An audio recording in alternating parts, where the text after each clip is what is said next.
right, let's get started. My arrangement here, the arrangement I'm using, is kind of a blend of some of the ways that I've played it and Chet's original recording.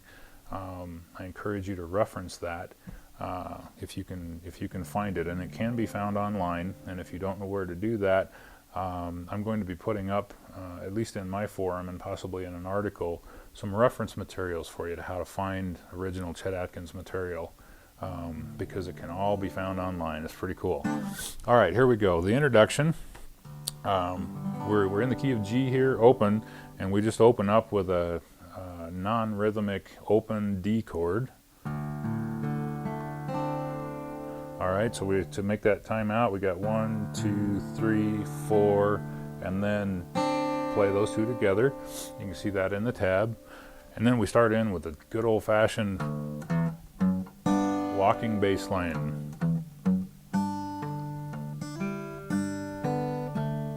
All right, there we go. We got our alternating bass going.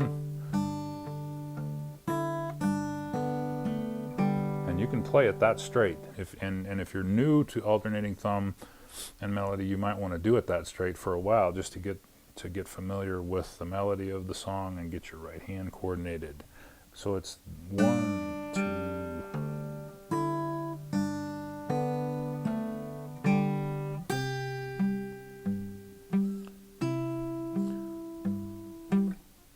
Oops.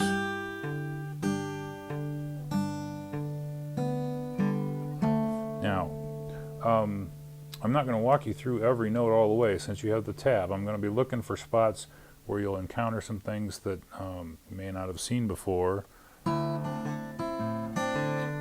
This is the first song.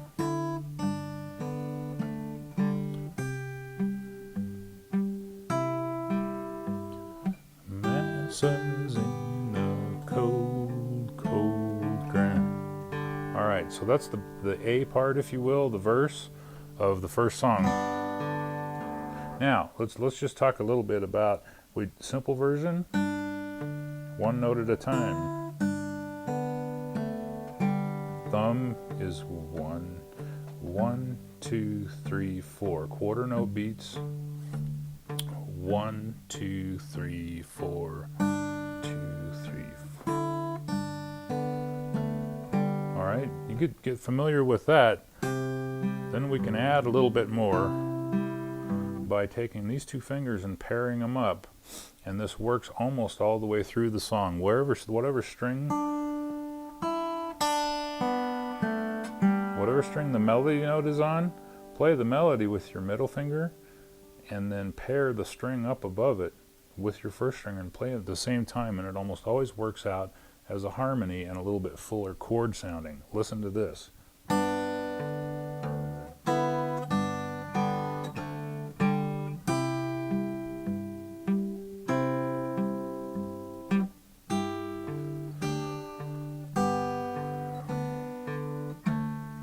You can do that as it works for you, once in a while for a variety. Sometimes I like to vary a song by doing single note and then big chord. Use that as a way to change your dynamic. Again, with open chords, there's a lot of strings available to you, whether I've written them in the tab or not. And I've already kind of tipped my hand on one of the things that Chet did to put a little neat harmony in this. In the straight up version, the melody goes like this. And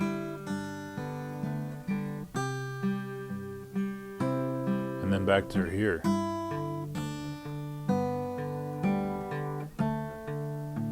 And what you've been seeing me play here out of habit, instead of this, I've been doing this. Alright, that's the melody went here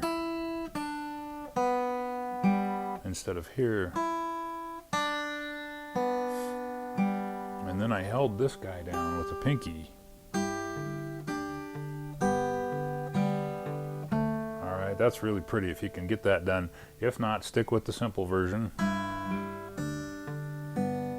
Alright.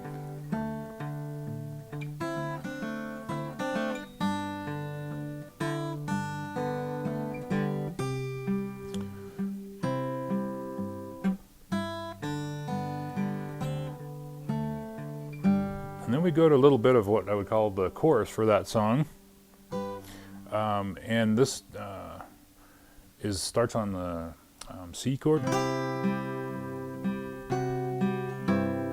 Remember that from the intro?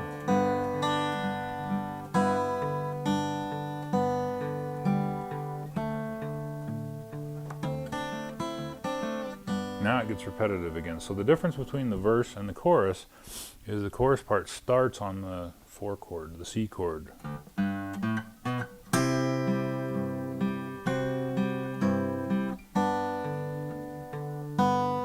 That's the chorus.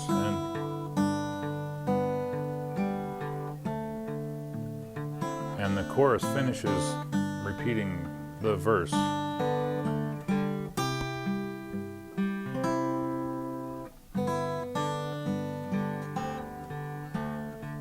All right, that's the end of the first song.